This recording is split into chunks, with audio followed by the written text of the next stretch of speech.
दोस्तों नमस्कार, मेरे YouTube चैनल रोहतास की आवाज़ में आप लोग का स्वागत है। संसद सत्र शुरू हो गया है और संसद सत्र शुरू होते ही संसद में हंगामा शुरू होना चालू हो गया है और पक्ष और विपक्ष एक दूसरे पर आरोप लगाना शुरू कर दिया है। देखिए, आज संसद सत्र में जैसे ही राहुल गांधी उठते हैं और अपनी बातों को रखते हैं और राहुल गांधी नीट पेपर को लेकर जब बातें करना शुरू करते हैं तो ओम बिरला राहुल गांधी की आवाज़ को बंद कर देते हैं, उनके माइक को म्यूट कर दिया जाता है। जब उनके माइक को म्यूट कर दिया जाता है तो पूरे विपक्ष ने हंगामा कर दिया कि आखिर राहुल गांधी विपक्ष के नेता चुने गए हैं, लेकिन इनकी माइकों को म्यूट क्यों कर दिया जाता है, आखिर इनकी बातों को क्यों नहीं सुना जाता है, इनकी बातों को लोगों को तक क्यों नहीं पहुंचने दिया जाता है। तो ओम बिरला इस बात पर कुछ चुप्पी साधे बैठे होते हैं और ओम बिरला तो आपको पता ही होगा कि पिछले बार भी यही कारनामा किए थे। वो स्पीकर हैं और स्पीकर रहते हैं, लेकिन वो सरकार के इशारों पर चलते हैं, वो अपना मनमानी नहीं करते हैं। और इसी को देखते हुए, इसी के डर से अखिलेश यादव ने पहले ही उनको बता दिया था और बोल दिया था कि सर, आपको संसद चलाना है, किसी और के इशारे पर आप संसद मत चलाइएगा। जो आप विपक्ष के नेताओं पे कार्रवाई करते हैं, जिस तरह विपक्ष के नेताओं पर आप एक्शन लेते हैं, उसी प्रकार आप सत्ता पक्ष पे भी एक्शन लीजिए और सत्ता पक्ष की बातों को भी रोकिए। लेकिन आप केवल विपक्ष पे एक्शन लेते हैं, सत्ता पक्ष पे आप एक्शन नहीं लेते हैं।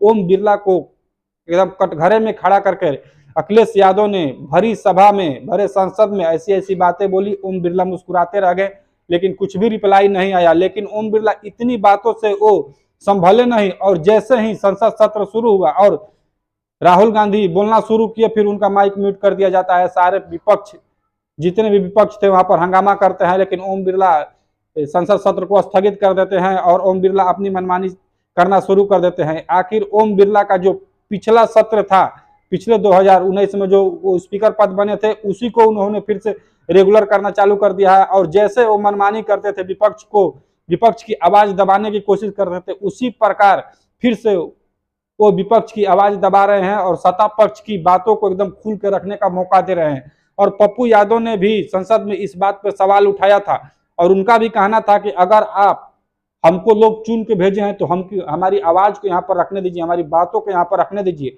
लोगों को जानना चाहिए कि हाँ, हमारा सांसद वहां पर गया है तो हमारी बातों को रख रहा है, हमारी क्या क्या कमियां है, कम से कम हमारी कमियों को उजागर कर रहा है।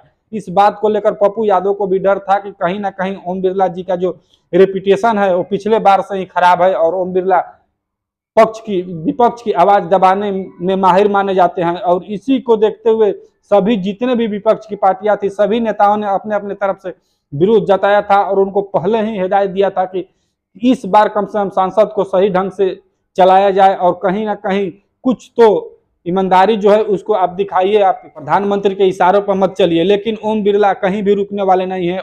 उनको कुछ भी आप कर लीजिए, वो प्रधानमंत्री के इशारों पर ही चलेंगे और विपक्ष की आवाज दबाने की कोशिश करेंगे। और जब विपक्ष की आवाज दबाया जाएगा तो विपक्ष जब अपना बात नहीं रख पाएगा तो फिर बाकी आप सबकी राय क्या है? क्या ओम बिरला को एक पक्ष निष्पक्ष होकर संसद चलाना चाहिए या किसी एक पक्ष के पार्टी करके उनको संसद चलाना चाहिए? आप लोग कमेंट में कमेंट करके बताएं। आप लोग से मिलते हैं एक और नए वीडियो में, तब तक दीजिए इजाजत। जय हिंद, जय बिहार।